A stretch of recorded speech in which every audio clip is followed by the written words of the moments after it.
फरमाया महबूबा कौन कौन सी चीज को गिनाएगा? मैं सारी चीजों को एक गुलदस्ते में समो के कहता हूँ, लक़द कान लकुम फी रसूलिल्लाहि उस्वतुन हसना।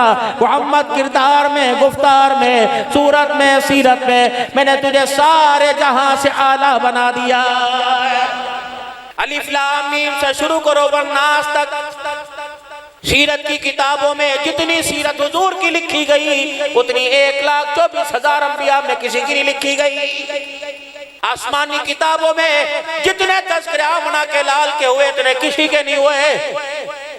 अफजल उम्मा उम्मत के अंदर बादल नबियों के सबसे पहला नंबर अबू बकर का।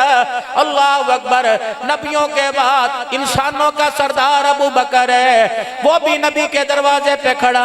आसमान के फरिश्तों का सरदार जिब्राईल अमीन भी मोहम्मद रसूलुल्लाह के दरवाजे पे खड़ा है।